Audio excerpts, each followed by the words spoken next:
విధంగా ఇలాంటి అంశాలను కూడా మనం చర్చిద్దాం.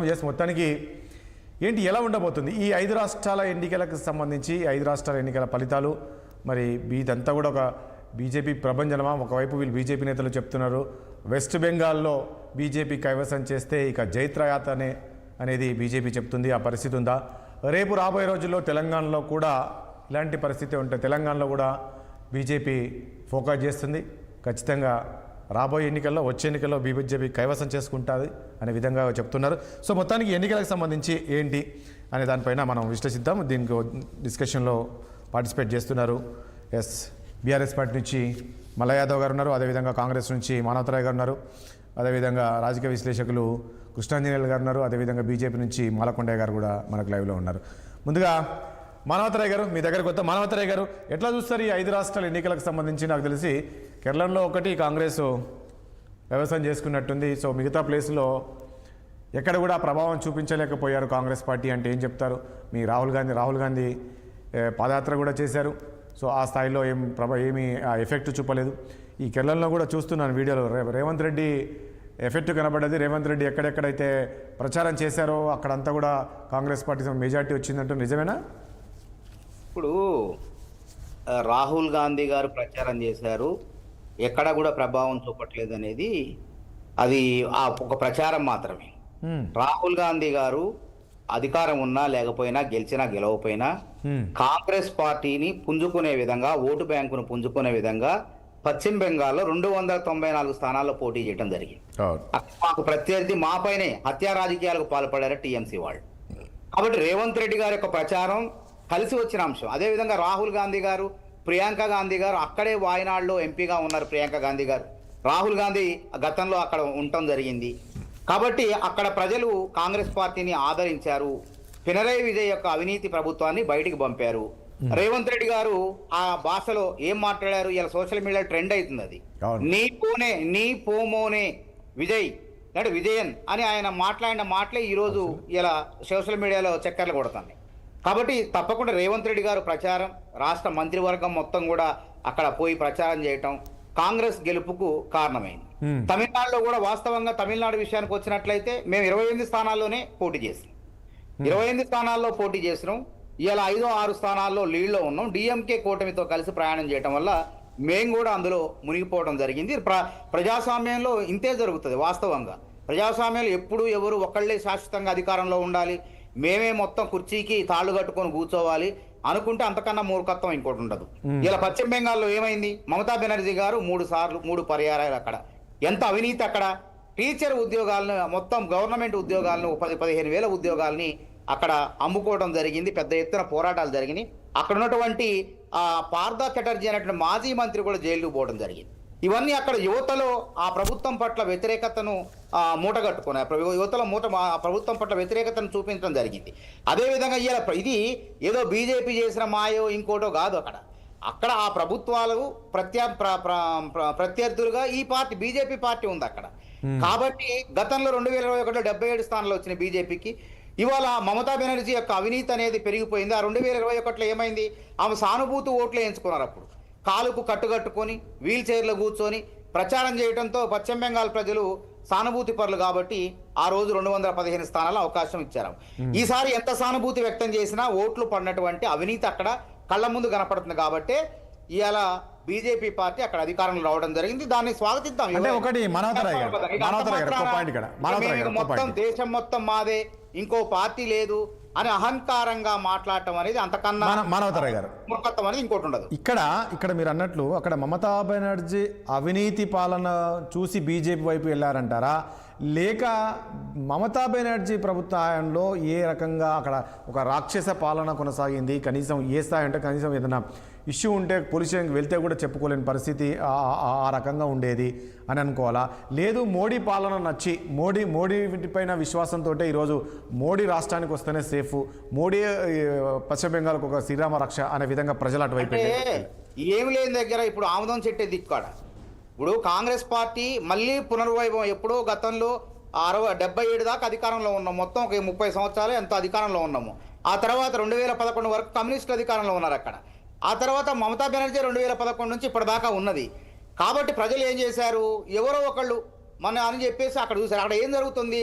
టీఎంసీ కార్యకర్తలు క్షేత్రస్థాయిలో, గ్రామ స్థాయిలో టోలాబాజీ అంటే ఒక ట్యాక్స్, ఒక పన్ను, రేషన్ దుకాణాలు జొరబట్టడం, దోచుకోవటం, కార్యకర్తలను దోచుకోవడం జరిగింది.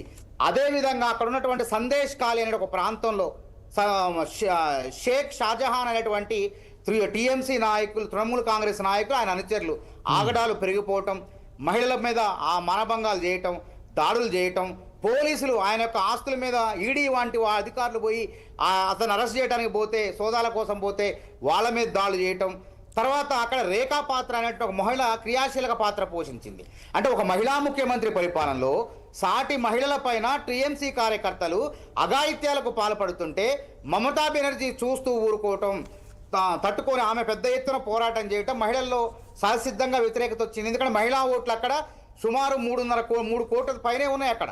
అవును. కాబట్టి ఇవన్నీ కారణాలు, కర్నూలు సాగుకు 1,00,000 కారణాలు అంటూ మమతా బెనర్జీ ఓడిపోవడానికి ముందు ప్రభుత్వ వ్యతిరేకత, ఆడ చూశారు 3 సార్లు అవకాశం ఇచ్చారు, 2 సార్లు ఇచ్చారు సహసిద్ధంగా, 3వసారి కాలు కట్టుకొని సానుభూతి అవకాశం ఇచ్చారు.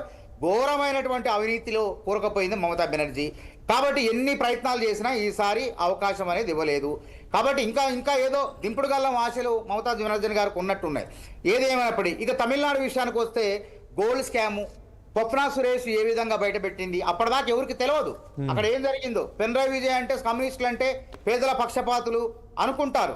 వాళ్ళు కూడా ఒక రకమైనటువంటి స్కామ్, పునరావాసం కల్పించేటువంటి, అంటే వరదల వల్ల ఇల్లు కొట్టకపోయి తర్వాత చాలామంది చనిపోయి నిరాశ్రితులైన వాళ్లకు పునరావాసం కల్పించేటటువంటి పెద్ద ఎత్తున అందులో అవకతవకలు జరిగాయి, అక్రమాలు జరిగాయని చెప్పేసి అక్కడ కాంగ్రెస్ కార్యకర్తలు పెద్ద ఎత్తున పోరాటం చేస్తే అందులో దొరికిన తర్వాత పినరాయి విజయ్ సీఎంఓ కార్యాలయంలో ఉన్నటువంటి శివశంకర్ అనేటువంటి ఆయన యొక్క వ్యక్తిగత ప్రిన్సిపల్ సెక్రటరీ ఎవరో మొత్తానికి ఆయన ఈ గోల్డ్ స్కామ్ లో ఉండటం, అవి మనీ లాండరింగ్ ద్వారా ఆధారాలతో సహా దొరకటం, ఇవన్నీ కూడా కేరళ ప్రజలు, అంటే కేరళ అంటేనే దైవభూమి కాబట్టి అక్కడ చాలా విద్యావంతులు ఉంటారు, అక్షరాస్యత శాతం ఎక్కువ.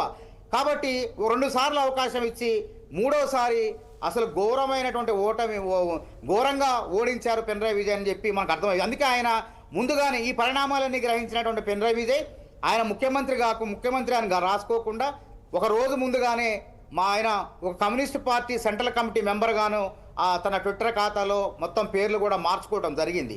కాబట్టి అక్కడ ప్రజలు ఈ మతము ఇవన్నీ కాదు, తర్వాత దేవుడు బంగారం శబరిమల. మానవతరాయ్ గారు ఒక పాయింట్ ఇక్కడ తమిళనాడు విషయానికి వస్తే ఏంటి టీవీకే ఏంటి ఆ స్థాయిలో కైవసం చేసి ఈరోజు ముఖ్యమంత్రి పీఠాన్ని అధిరోహించబోతున్నాడు, ఏంటి ప్రధాన కారణం ఏమి ఉండొచ్చు? ఎందుకంటే బూజు పట్టిన ద్రవిడ సిద్ధాంతాలు ఉన్నాయండి. ఏఐడిఎంకే డిఎంకేకు 70 ఏళ్ల చరిత్ర ఉంది, అది బూజు పట్టింది ఆ సిద్ధాంతాలు. తర్వాత వచ్చేసి ఏఐడిఎంకేలో బలహీనమైన నాయకత్వం, ఆమె చనిపోయిన తర్వాత, మరి జయలలిత చనిపోయిన తర్వాత రాజకీయ శూన్యత ఉన్నది. అయినప్పటికీ ప్రజలు మార్పుకునే తరుణంలో ఆ పార్టీ కూడా కొన్ని స్థానాలు ఎక్కువగానే ఇవ్వటం జరిగింది. కాబట్టి అక్కడ ప్రజలు కొత్తగా వచ్చినటువంటి సినీ నటుడు, ఆయనకు సినీ నటుడు అంటేనే సహసిద్ధంగా ఆకర్షణ ఉంటుంది. ఆ ఆకర్షణ తోడు ఆయన రాజకీయాల్లోకి వచ్చినటువంటి నేపథ్యంలో అక్కడ ఉన్నటువంటి శూన్యత, అదేవిధంగా డిఎంకే ప్రభుత్వంలో అవినీతి, ఎమ్మెల్యేలు క్షేత్రస్థాయిలో అవినీతికి పాల్పడటం, మంత్రులు అవినీతికి పాల్పడి ఇలా మంత్రులు కూడా చాలా మంది ఓడిపోవడం జరిగింది. అదేవిధంగా స్టాలిన్ ఆయన యొక్క కుమారుడు అయినటువంటి ఉదయనిధి స్టాలిన్ డిప్యూటీ సీఎం చేయటం, ఆ డిఎంకే పార్టీలో కొంతమంది అంటే తమిళనాడు ప్రజలు జీర్ణించుకోలేకపోయారు, ఈ విధానాలకు పాల్పడుతున్నారని చెప్పేసి మరి కొత్తగా వచ్చినటువంటి టీవీకే విజయ్కి అవకాశం ఇచ్చారు.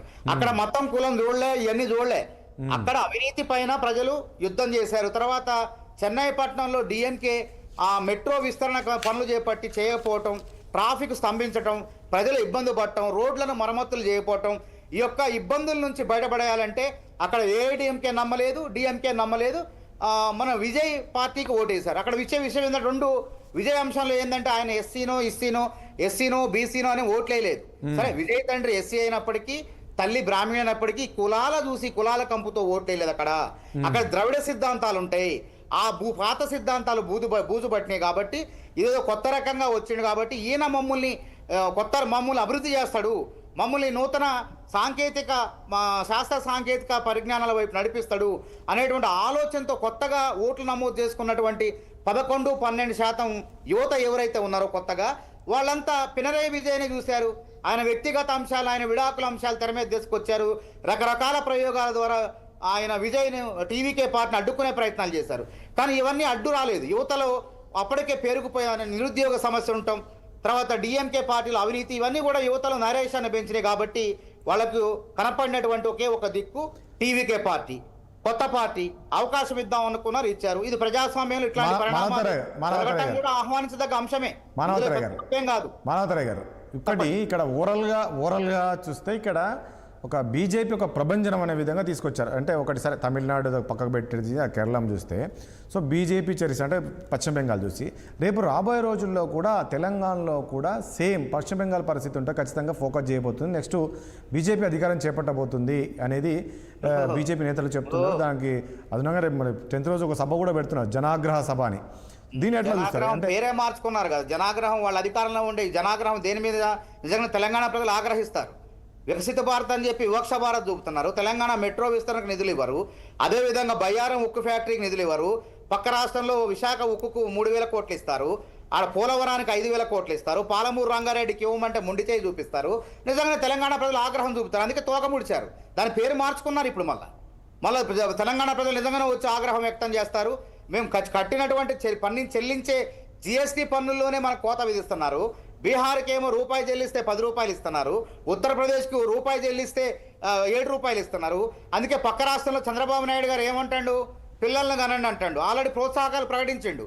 3 పిల్లల్ని కన్నా పర్వాలేదు, కనండి, 3వ పిల్లలకు కూడా ప్రోత్సాహకాలు ఇస్తామని చెప్తున్నారు. రేపు తెలంగాణలో అదే కదా, పిల్లల్ని కంటే మనకు నిధులు ఇస్తారు వాళ్ళు. అంటే ఉత్తరాది రాష్ట్రాలు జనాభా ప్రాతిపదికన వాళ్ళు నిధులు కేటాయించడం మూలంగా మనం నష్టపోతున్నాం. కాబట్టి ఇలా అందుకే వివక్ష జరుగుతుంది. కాబట్టి అందుకే ఆగ్రహ సభ పెట్టుకున్నారు. తప్పకుండా ప్రజలు ఆగ్రహం చూపిస్తారు. మహిళా బిల్లు అంటే పాస్ అయిన బిల్లును మళ్ళీ తీసుకొచ్చి పార్లమెంట్లో ఇలా మహిళలను అవమానపరిచిండు. 2034 అమలు చేస్తున్నటువంటి మహిళా రిజర్వేషన్లు 2024 అమలు చేయమంటే చేయకుండా మళ్ళీ మేము ఎన్నికల ముందు రాజకీయంగా లబ్ధి పొందడానికి ఈ విధంగా ఎత్తులు పన్నాగాలు పన్నాగానే ప్రజలు అవన్నీ పట్టించుకోలేదు. గుర్తుపెట్టుకోండి, అవన్నీ పట్టించుకోలేదు. మమతా బెనర్జీ మార్పు కోరుకున్నారు, అవినీతిని చూస్తారు. డిఎంకే ఈ విధంగా పినరయి విజయ్ కూడా ఎందుకు ఓడిపోయిండు? అవినీతి పరంగానే ఓడిపోయిండు అక్కడ.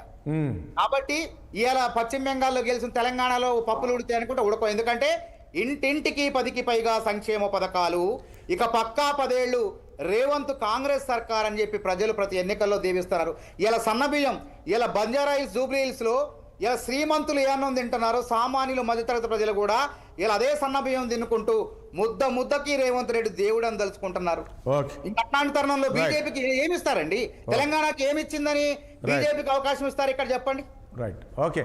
మాలకొండ గారు ఎట్లా చూస్తారు ఈ జరుగుతున్న పరిణామాల్లో, ఈ రిజల్ట్స్ ఇవన్నీ చూస్తే బీజేపీ దేశంలో బాగా ఎదుగుతుంది అనుకోవచ్చా?